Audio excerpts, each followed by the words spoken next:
नमस्कार. आज तारीख आहे 10 डिसेंबर 2024 आणि रात्रीचे साधारण 9:30 वाजलेत. मी आमच्या पंदूर जितवणेवाडी येथील माणुसकीचे स्मारक इथे येऊन थांबलोय. बंदिस्त कारमध्ये बसलोय. उपोषण मी सांगितल्याप्रमाणे 9:45ला मी सुरू करतोय. आता बरोबर 9:30 वाजलेत. हा व्हिडिओ सोशल मीडियावर अपलोड करतोय आणि जाहीर करतोय की मी पंदूर जितवणेवाडी येथून एकटा बेमुदत उपोषणाला बसतोय. कशासाठी? काय? इथे नेटवर्क इश्यू आहे. आज मी दिवसभर दमलोय. आज माझी बरीच धावपळ झाली आहे. त्या अवस्थेत मी बसून हा व्हिडिओ करतोय. तुम्ही बघत असाल की पूर्ण सगळीकडे काळोख आहे.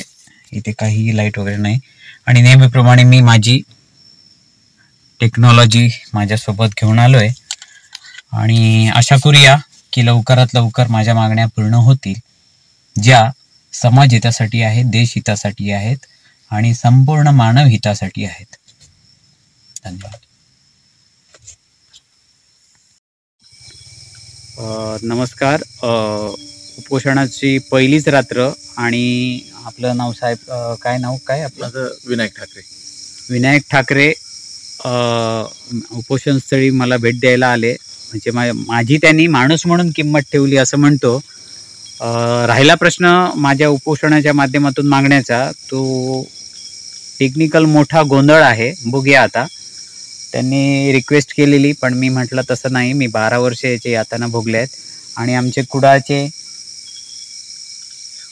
मुख्यालय सहाय्यक. हां, नाव सांगा तुमचं पूर्ण? भगवान तुकाराम रणसिंग. हे रणसिंग गुढीपूरचे आहेत. ह्यांच्यामुळेच माझ्यावर 353 केस लागणार नाही होती. ह्यांनी त्यावेळी रिक्वेस्ट केलेली, पण कृष्णा चव्हाण जे ॲरोगंट व्यक्ती होती तिने ते ऐकलं नाही. आज ह्या व्हिडिओत जास्त काय सांगायचं नाही आहे.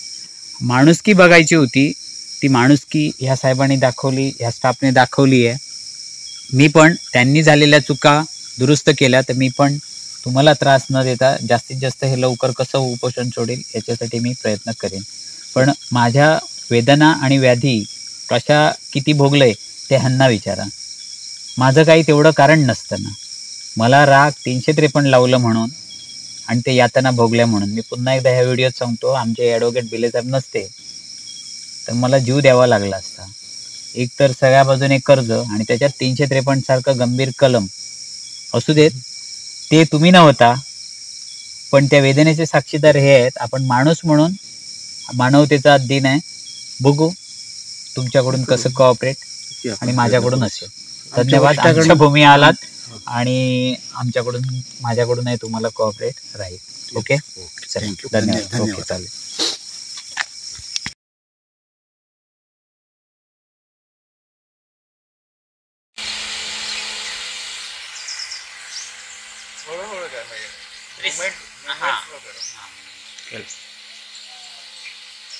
हे सुद्धा आम्ही बॉर्डरला जेव्हा हे स्टिकिंग करून गेलो ना, नडाबेटला जिथून एंट्री देत नाही तिथून त्यांनी गेट ओपन केलं आणि म्हणाले बहुत बढ़िया, आपने हमको मोटिवेट किया, हम आपके लिए है. ते सगळे व्हिडिओज आहेत त्याच्यावर. आणि माझ्यासोबत कांचिडे त्यांची मिसेस जज आहे.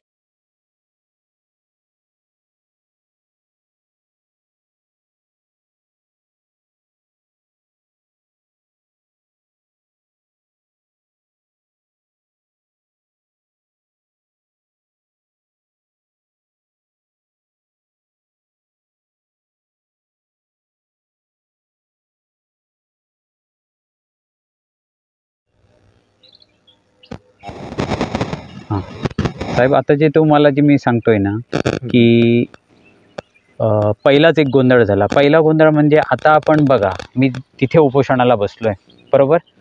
उपोषणाच्या ठिकाणाहून आपण हे आलो. हे जे क्षेत्र आहे आपण जिथे उभं आहोत, हे आमच्या आजोबांचं म्हणजे विठ्ठल बाबाजी राणे यांचं एक क्षेत्र. ह्याचा नंबर आहे 43-3, म्हणजे 43 सर्वे नंबरचा 3रा भाग. आणि हे क्षेत्र आहे, आता हा कॅमेरा जसा फिरवतोय हे बघा, हे एवढं, आणि ती आहे ती तिथे नदी लागली. आमचं काही क्षेत्र कमी झालं धूप होते आणि कमी होतं ते नदीकडचं होईल, इकडचं काही कमी होता नाही, म्हणजे ह्या साईडचं कमी होता नाही. आता तो राजू आत्माराम आणि तो हे म्हणजे राजू म्हणजे तोच आत्माराम आणि सागर ज्यांनी माझ्यावर हल्ला केला, तर त्यांनी हे अतिक्रमण इकडे केलं. हे बघा, हे दादागिरीने हे सगळं अतिक्रमण केलं. हे जे कुंपण हे असे वाकडे तिकडे नाही आहेत. नाही नाही नाही नाही वाकडे तिकडे नाही आहेत. हो नाही, नकाशात तसे वाकडे तिकडे नाही आहेत. हे दादागिरीने केलेलं अतिक्रमण. कारण आम्ही दरवेळी कामधंदे सोडून इथे येऊ नाही शकत. आणि हे कसं आहे, वहिवाटीला लागलं की मग हलवायचं नाही.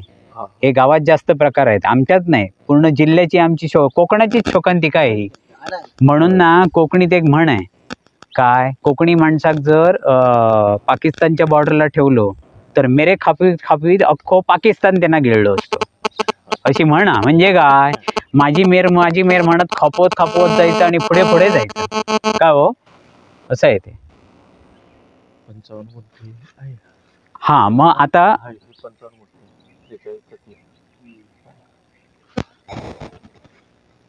हे बघा, आता याच्यात वेस्टेजमेंट आमची कशी आहे, इथे घळण पडली आहे काय. मी मागे इथे चर मारणार होतो, पण म्हटलं आधी ते क्षेत्र क्लिअर झाल्याशिवाय तो आणून घालायचा किती. आता इथे मी चिरे मी स्वतःच्या खर्चाने आणून घातले, ते वाहून गेले सगळे. असं आहे. हा आता एरिया आहे ना, हा आता पड राहिला आहे बघा. आणि काय झालंय, हे गोसावींना विकलेलं आहे.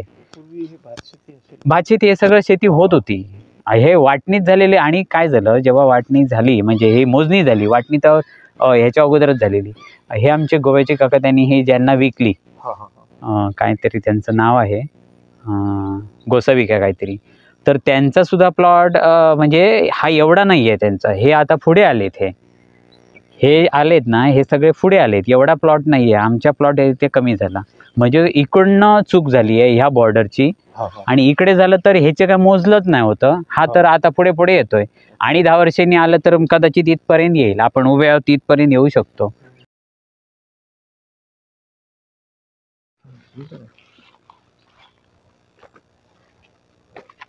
हे बघा, ह्या सुद्धा आता लाईन्स टाकलेत ना, ह्या सुद्धा चुकीचे आहेत.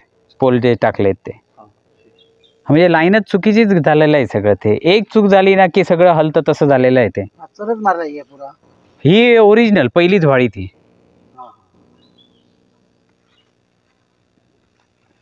हा तर वर डोंगरापर्यंत जातोय, म्हणजे आपल्याला मोजणीला काय अडथळा नाही. मोजणीला आता सगळं साफ करून घेणार तुम्ही. आता एकदा डेट दिली ना मग ते सगळं साफ करता येणार सगळं टोटल. बाकी वरच्या वर जंगलात सगळं साफ केलेलंच आहे आता.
नमस्कार. आज पंदूर जितवणेवाडी येथील माणुसकीचे स्मारक येथून उपोषण काल रात्री चालू केलं होतं. आज रात्र दुसरी आहे, म्हणजे उपोषणाची ही दुसरी रात्र आहे. आता बरोबर आज तारीख आहे 11/12/2024 आणि रात्रीचे साधारण 7:30 ते 8 ह्या टायमिंग मध्ये हा मी व्हिडिओ बनवतो. माझ्यासोबत कुडा पोलीस आहेत. भूमी अभिलेख ची टीम 2दा येऊन गेली आहे. बघूया उद्यापर्यंत सकारात्मक चर्चा आणि सकारात्मक काहीतरी होईल या आशेने मी बसलोय. तुमच्या सर्वांचे आशीर्वाद पाठिंब्यामुळे मला न्याय मिळेल आणि इथला जो काही रखडलेला प्रकल्प आहे, इतरांसाठी हा प्रकल्प असेल, माझ्यासाठी हे माझं स्वप्न आहे. हे स्वप्न जर साकार झालं, हे जर प्रकल्प पूर्ण झाला, तर देशहित, समाजहित नक्कीच जपलं जाणार, एवढी मी खात्री देतो. धन्यवाद.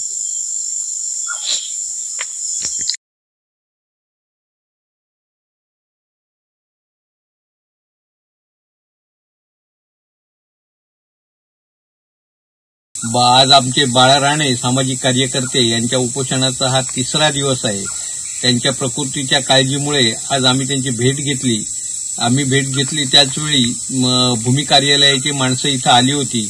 त्यांनी बाळा राणेला पत्र दिलं आणि त्यातील मजकूर बाळा राणे आणि आम्हाला पसंत पडलेला आहे. काही तांत्रिक गोष्टी आहेत त्या दुरुस्त होतील आणि बाळा राणे उद्यापर्यंत उपोषण सोडतील अशी अपेक्षा आहे. बाळा राणे यांनी केलेल्या या धडाडीच्या कामाबद्दल आम्ही त्यांचं अभिनंदन करतोय. नमस्ते.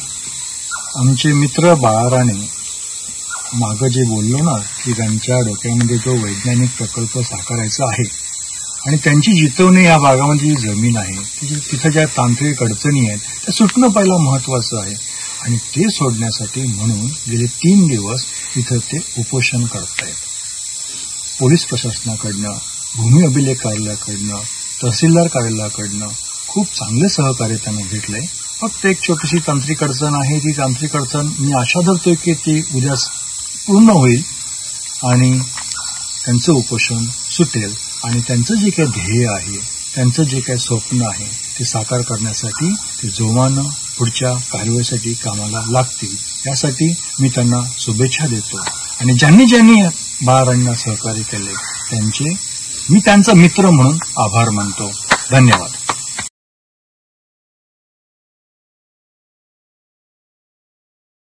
नमस्कार. आज उपोषणाची 3री रात्र म्हणता येईल. हो, 3रीच रात्र, कारण 10 तारीखला मी हे उपोषण सुरू केलेलं.